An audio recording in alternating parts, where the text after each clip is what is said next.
Hi, hello, welcome back to my channel. I'm Ivana and today I'm going to show you a week in my life as a librarian and a library student. Truth be told, I'm recording this intro months after I recorded that vlog, but I felt like it should still see the light of day because it does give some insights as to what I do as a school librarian and also what I'm studying in library school. There is this misconception that all librarians do is check books out, and that is totally false. And so I hope to dispel some myths with this video. Although that might be a bit ambitious, I'm really chatty in it. I'm a school librarian. I work at a 6 through 12 school in Boston, and we just got a new library at our school. We got a new school building, and I was able to transition from classroom teacher to librarian. And right now we actually have no books in the library.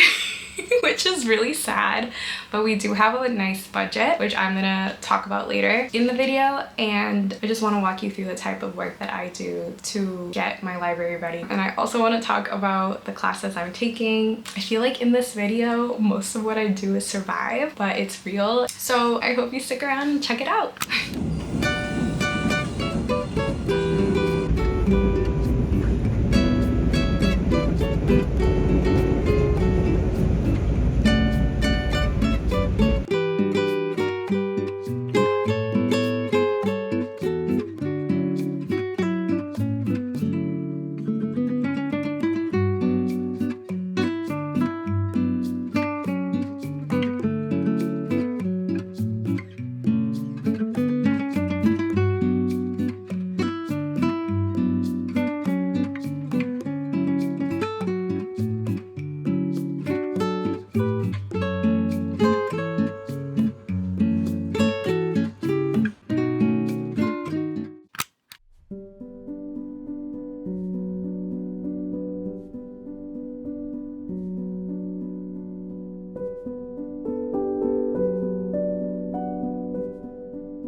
So it's Tuesday. I keep overthinking everything I'm gonna say in this video, so I'm just gonna tell you what I did yesterday and what I plan to do today. Yesterday I did a lot of work on my school library's catalog. We are starting our library collection from scratch, which is really exciting but also really daunting, and I have a big chunk of change, although I feel like it's not enough to get the ball rolling with the catalog. Even though we get a decent amount of money for our opening day collection, it's also a little bit stressful because I don't want to end up with books that are not going to circulate, books that kids are not going to check out. I work at a secondary school. It's a 6 through 12 school, so the age range is really wide, and I want to make sure that everybody is happy with the books that we have, because working at a public school, unfortunately, we don't really get as high a per capita funding as we want to. I actually don't know the numbers and I will correct myself, but I think we get $5 per student for books every year, and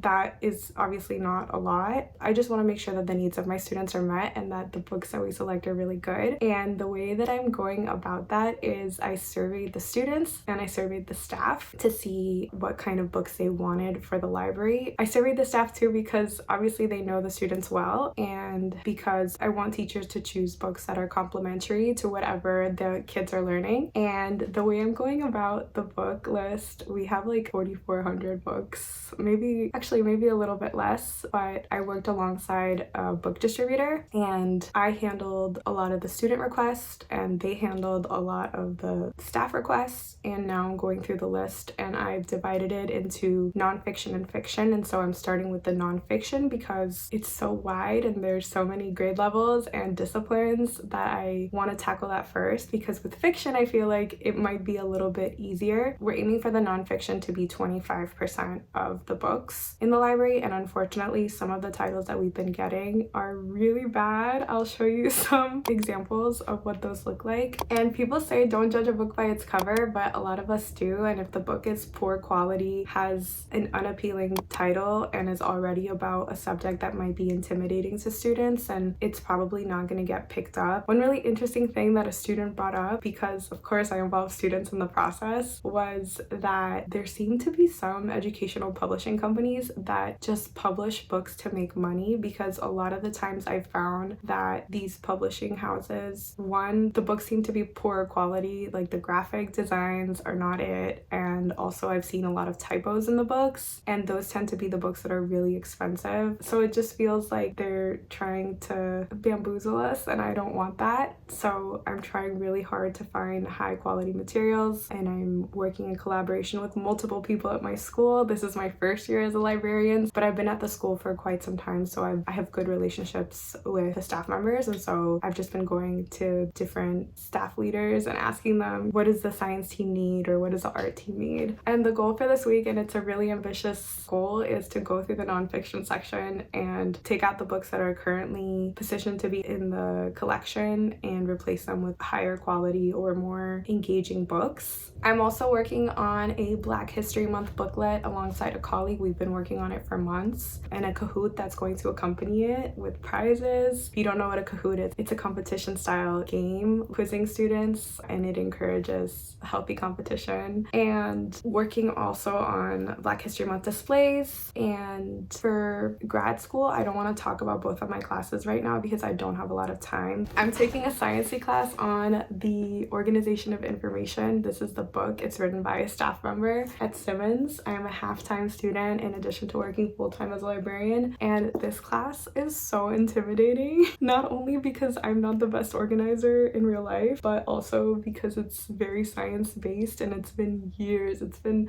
more than a decade since I've taken a class that's sciencey, but I have to read a whole chapter on metadata. I have to complete a discussion board post, and I have to work on a really long assignment. So it's Tuesday, this class is on Thursday, so I have a lot to do until then, and I'm going to prioritize this class. Over the weekend, I'm going to focus on other things. Yeah, I gotta pack my lunch. I gotta go. I'm gonna be late. Today, I have to skedaddle on out of my library by 1 o'clock because it's going to be used for a district level meeting, and I'm going to use those 2.5 hours that I have to work on the collection in a quiet place. I recently, for my other class, which is like the management of libraries, I read an article that talked about school librarians' motto, and it was people over papers, and I love that. It's such a good way to remember it. As a librarian, you constantly have people coming to you to ask you questions or to request things, to ask for support with schoolwork, and I don't want to be busy all the time. Oh, and I also have a meeting with a spoken word poet.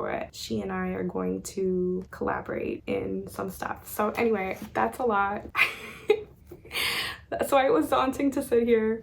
I don't know why I'm still holding this book, but hopefully the knowledge will pass through my brain. I will talk to you soon.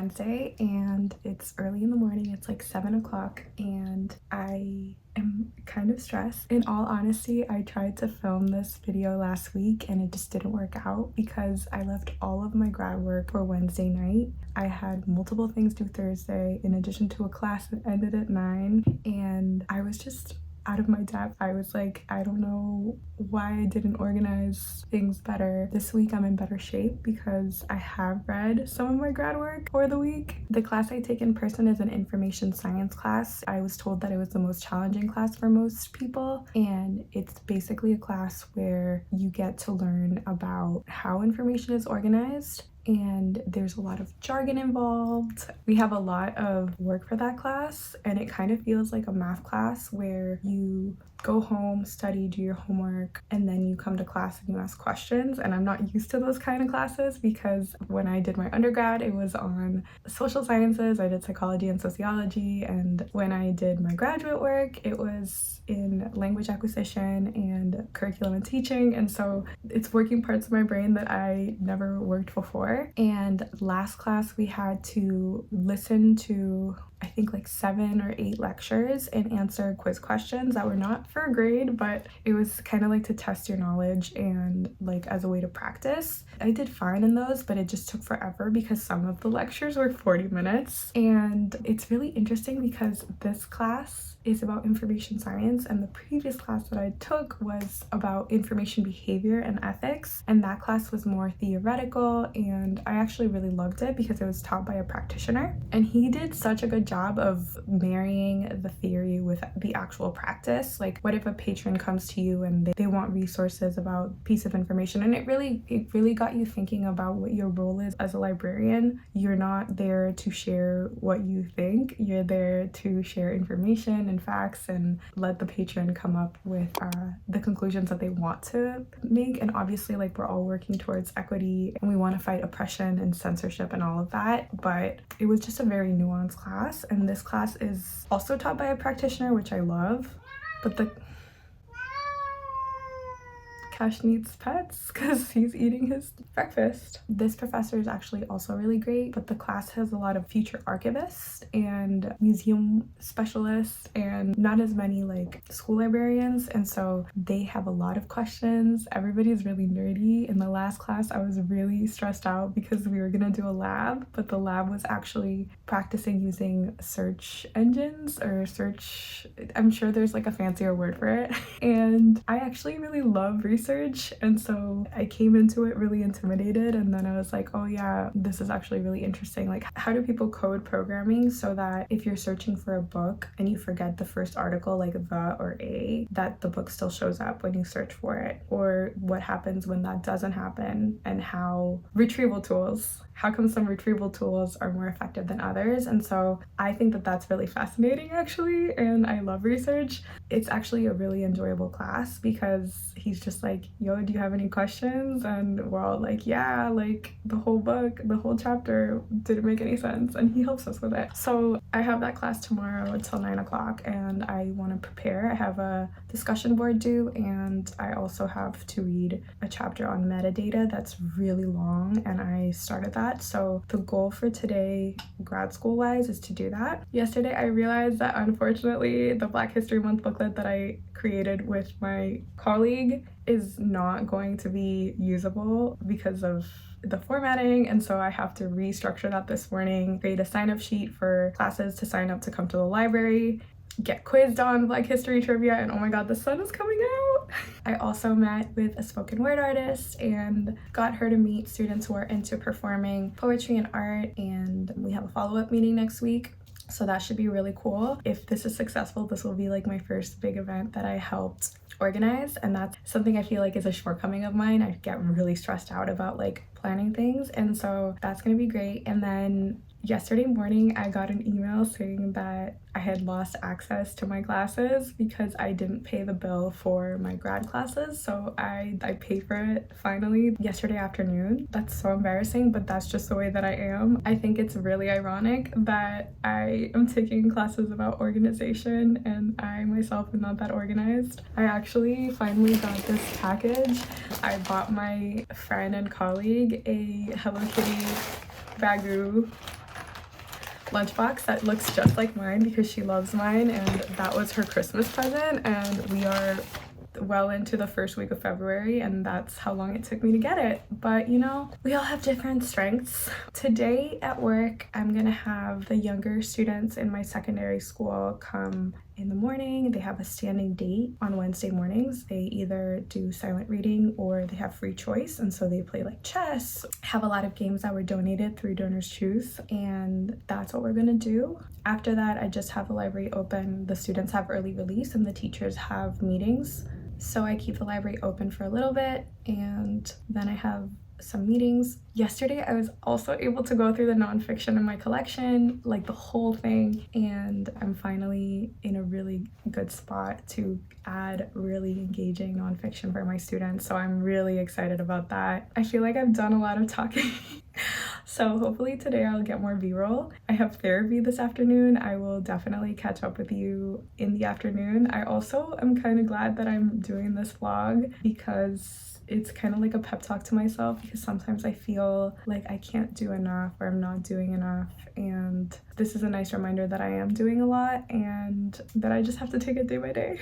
Anyway, I hope that today is a good day, and I will keep you posted in what it is that I do.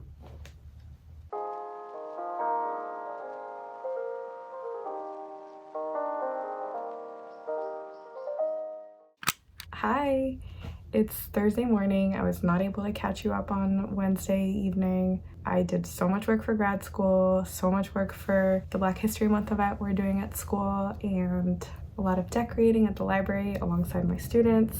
I scratched my eye this morning with my long nails when I was rubbing the sleep out of my eyes, so I'm looking extra librarian-y today with my vest. I have professional development today. I'm learning how to better use the databases that the district pays for so that I can support students with their research and collaborate with colleagues.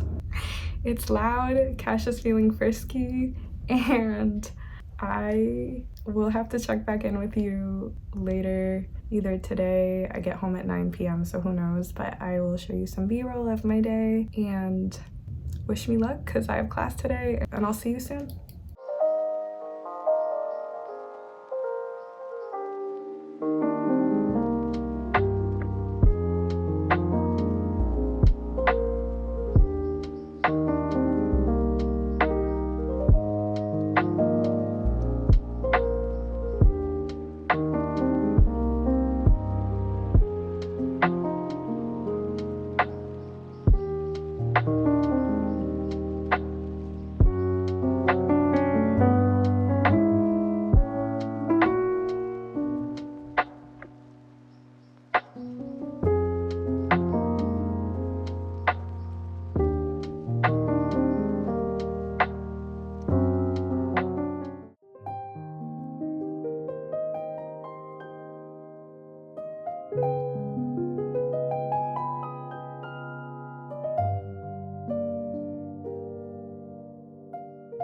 So it's me in the afternoon. Class got changed to online, which means that I can be home, have my Dunkies, my Korean rice balls from Trader Joe's, they're vegan, and my heat is blasting, which is great because my heat didn't work before. I wish I could talk more, but it's loud. I don't get it.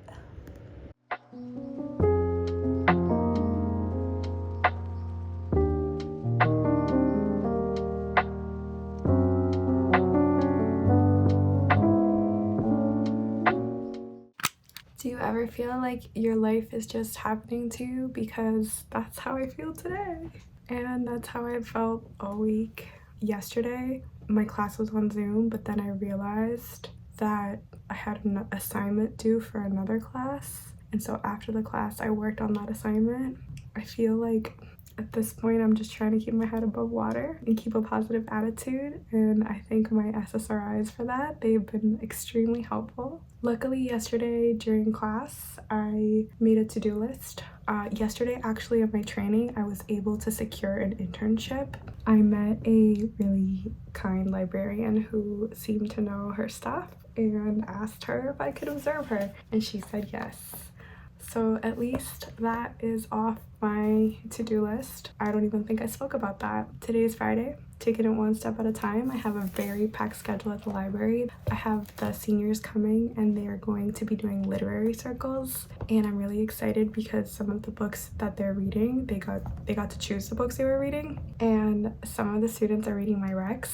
Some of them are reading Never Let Me Go. Others are reading A Small Place by Jamaica Kincaid, and there's also students reading James Baldwin's Giovanni's Room, so that's gonna be really interesting to hear them chat about it. We also have some visitors coming to the library and a group of 7th graders doing like career work for their independent study class, so it's about to be a very eventful day. I also have to distribute packets to the 8th through 12th graders, to their advisors for Black History Month, so that's another to do. We also have a book club today. I facilitate a book club with students and staff. I was supposed to read half of Junji Ito's adaptation of Frankenstein, and that just didn't happen. So we're just gonna take it day by day, minute by minute, hour by hour, and I can only do what I can do. I think anybody else in my position would also be flustered a little bit, so I'm just trying to give myself grace, and I don't know if this vlog will see the light of day, but we'll see. And at least we have the weekend, and I think the weekend's gonna be really nice and rejuvenating, and hopefully I will get my act together for the next week, but you never know. And even still, if things don't work out this weekend or next week, I have vacation the following week, so we're almost at that finish line. Anyway, I'm gonna be late for my bus. I went to bed so late. I didn't budget in any time to talk to the camera, and I feel really silly doing it, so I'm gonna go and I will hopefully continue recording. So that's it. That is my week. I'm actually in the midst of recording another week in my life where I will focus more on thriving rather than just surviving. I just wanted to be real with you guys, and I will talk a little bit more about my classes in that one and just everything that I do and how I hopefully will keep sane and happy. And so yeah, if you made it this far, thank you so much. I appreciate you, and I will see you in my next video. Bye.